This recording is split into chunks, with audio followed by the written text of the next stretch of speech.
Russia has confirmed it is battling Ukrainian troops that have orchestrated a surprise cross-border attack into Russian territory. Reports say hundreds of troops have entered the Kursk region with U.S. and German armored tanks and vehicles. Russia's defense ministry says an attack began Tuesday and continued into Wednesday evening. It says Ukrainian forces pushed to the southwest of Sudza, a border town more than 500 kilometers from Moscow. You're looking at some of the aftermath of the fight in the region. Russia has claimed to have halted the incursion, but reports suggest the battle in Kursk is ongoing. Ukraine has yet to officially acknowledge the operation. William Taylor is a former U.S. ambassador to Ukraine. He's now Vice President, Europe and Russia at the U.S. Institute of Peace, and he joins me now. Hello, sir, and welcome to Power and Politics. Brett, thank you very much for having me. So Kyiv's reportedly dispatched hundreds of men and armored vehicles to the Kursk region in the latest the largest cross-border incursion since Russia invaded in 2022. Why might Ukraine want to target that region? Well, there are a couple of reasons that they might want to do this, Brett. One is they want to demonstrate to the Russians and to the Ukrainian people, and frankly to the Western supporters, European supporters, Canadian supporters, American supporters, to show that the Ukrainians can indeed push the Russians back. It's not just the one time that they did that at the beginning of the war. No, they can still do it. So the first thing is a message. Second, at some point, there could be negotiations. The Ukrainians might decide that they will accept the Russians' request to negotiate. And if the Ukrainians hold some territory, that gives them some leverage. Well, talk to me a little bit more about the tactical thinking and perhaps the goals Ukraine might want to achieve in doing this. Is perhaps the aim to divert Russian troops away from the front where they've currently been battling? Perhaps there's a psychological message that's being sent. What do you think? I think that all of those things are probably going on. That is, it is going to have the effect of having the Russians have to divert some forces that are now being deployed in the east, and they're going to have to move it up to the north to defend against this Ukrainian attack. Again, I think that the effort that the Ukrainians are making, they may hold territory, but they may not. That may be that they just demonstrate. They have a raid that goes in, takes some serious territory, and then pulls back just to demonstrate that they can do that. So there are probably a lot of different motivations, all of which serve by this raid. Very interesting. What do you think Russia is going to do in response to this? Of course, President Vladimir Putin described this as, quote, a large-scale provocation.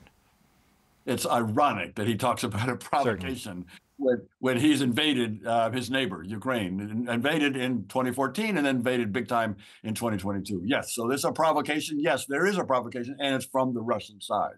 But it is also very interesting that the Ukrainians were able to surprise the Russians, surprise Putin. This was a major effort that must have taken the Ukrainians a long time to prepare. And for some reason, the Russians didn't figure it out. They were not prepared. So Putin had to call this emergency meeting and had to call these people into the details of this fight. So I think there is a major effort going on here on the Ukrainian side to push the Russians back on their heels. Well, you mentioned this element of surprise. It seems the United States also must have been or may have been caught off guard a little bit like this. Even now, Ukrainian President Zelensky has not necessarily addressed this directly. What do you make of his silence on this? It is interesting that both President Zelensky is pretty silent, but also, as you mentioned, the U.S. government is pretty silent. There's been no condemnation. There's been, as you've reported, there are American and German weapons being used here.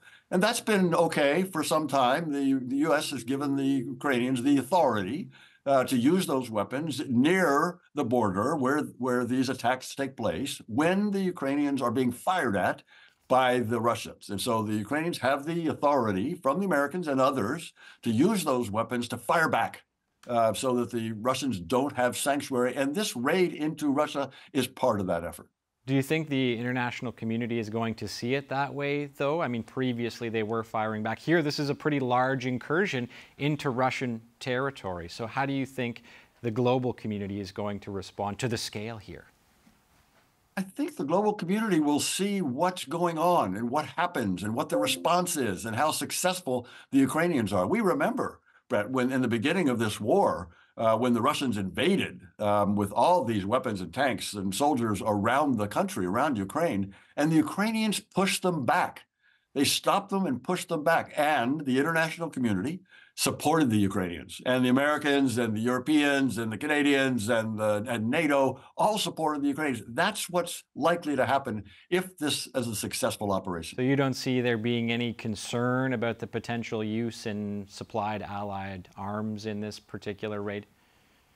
I don't. This is not the first time they've used U.S. and German and other allied weapons to fire back at the Russians when the Russians fire at the Ukrainians from Russian territory. That's been going on now for weeks, and we've given them the authority. So that's not new, and the Ukrainians are using it.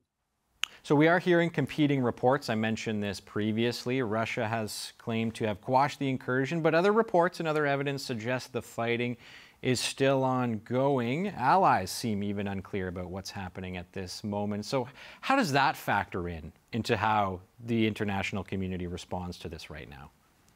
It's always hard to understand at the beginning of these operations what is really going on. And first reports are always wrong.